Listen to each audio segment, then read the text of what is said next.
ගොඩක් කපල්ස් මීටලා ගෙදර ගියාම කැස්සේනවා වමන යනවා ඔළුවේ බරගතියක් එනවා. විස බීජ බෝ වෙන්න පුළුවන් තමන් ආදරය කරන කෙනාගෙන්. ඒක නිසා තනිකඩ කට්ටිය තමයි නිරෝගී. නෑ.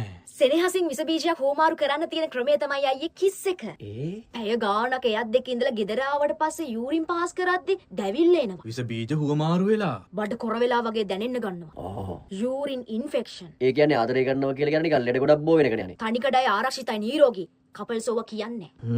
හිතන්න ඔයා ආදරය කරන කෙනා ඔයාව හම්බ වෙන්න එන්නේ බස් එකේ ටැක්සි එකේ බයික් එකේ කියලා. එතකොට යාගේ අත්වල කොච්චර විස බීජ තියෙන්න පුළුවන්ද? ඕනේ. එහෙම ඇවිල්ලා තමන් ආදරය කරන කෙනා හම්බුනාට පස්සේ යාගේ මූණ අල්ලනවා, ඔළුව අල්ලනවා, අත ගන්නවා. ඉතින් අයියේ ඒ විස බීජ ඇඟට ඇතුල් වෙනවා. ඇතුල් වෙනවා. එහෙම මීටරලා ඉන්නකොට කොහොමත් කේටේ ගෑවෙනවනේ අයියේ. ඕනේ. කේටේ නිසා අයියේ මොනෝනියොක්ලියෝසිස් වෛරස් එක ඇති වෙනවා. ලව් කරනවා කියන්නේ ලෙඩ ගොඩක් බෝ කරගන්නවනේ. තනිකඩේ හරිම නිරෝගී. ළඟ ළඟ කතා කර කර හිටියාම මෙයාගේසෙම එයාට බෝ වෙලා, එයාගේසෙම මෙයාට බෝ වෙලා ශ්වසන රෝග වෙන්න පුළුවන් අයියේ. ලව් එක මීට් වෙන්න කලින් මෙඩිකල් එකක් ගන්න වෙලා තියෙන්නේ බලන් යනකොට. ආදරය කරන දෙන්නෙක් S2 දිහා ටික වෙලාවක් බලාගෙන හිටියාම හෘද ස්පන්දනය සමාන වෙනවලු. ලබ්ඩබ් සමාන වෙනවද නේද? බෝයිට ලෝ ප්‍රෙෂර් නම් ගර්ල්ටත් ලෝ ප්‍රෙෂර් වෙනවා. හෘද රෝග. හෘද රෝග ලෝකේ බෝ වෙන එකම ක්‍රමය ලව්. ආදරය කරද්දී මොලේ ඇති වෙන රසායනික වෙනස්කම් මිනිස්සෙක් බීමත්ව ඉන්නකොට මොලේ ඇති වෙන රසායනික වෙනස්කමට සමානයි. ඒ කියන්නේ අයියේ ලව් කරනවා කියලා කියන්නේ කෙල්ලෙක් උනත් කොල්ලෙක් උනත් බේබද්දෙක් වගේ. තනිකඩකම කොච්චර හොඳද නේ? රෑ නිදි මරාගෙන chat කරලා ඇස් පෙනීම දුර්වල කරගන්නවා. අක්ෂි රෝග.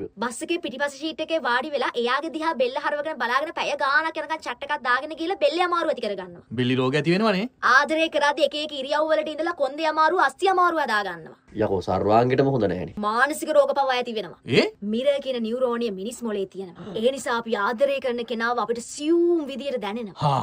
එයාට පට්ට කේන්ති යන කෙනෙක් නම් ටික කාලයකට පස්සේ අපිට ඒ කේන්තිය බෝ වෙනවා.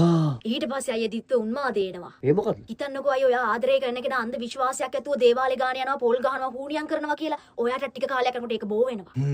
ඊට පස්සේ අයියෝ ඕපදූප සෙවීම බෝ වෙනවා. මානසික රෝග. ඊට පස්සේ අයියා ආදරය කරන දෙන්නට ලදරු භාෂා ඌනත් ඒ කියන රෝගය ඇති වෙනවා. ඒ මොකද්ද ඒ? අනේ මගේ මැනික චුද්දු රත්තරන් මඤ්ඤින්ගක් කන්න කියලා ගර්ල් කියනවා නම් අයියේ. බෝයිත් අනේ මගේ චුද්දු මැනික හොබු චුට්ටක් කොඤ්ඤෝ කියලා කාලයක් ඇද්ද කියනවනේ. හරියටම හරි අයියේ. බලන් යනකොට ලව් කරනවා කියන්නේ ලෙඩ ගොඩක් නේ. ඊට පස්සේ බූට් එකක් කෑවට පස්සේ පට්ට ડિප්‍රෙෂන් මනෝවෛද්‍යවරු හොයාගෙන යන්න වෙනවා. තනිකඩියෝ කියලා කියන්නේ කොච්චර වාසනාවක්ද නේ. ඔය දෙන වීකෙන්ඩ් එකේ ට්‍රිප් එකක් යන්නනේ ඉන්නේ. ඔහෙට අපි නෝරෙලිය යනවා. ඔයත් එනවා කවනේ. මං ඊයේ ගියා මගේ අලුත් බෝයිෆ්‍රෙන්ඩ්ව හම්බ වෙන්න.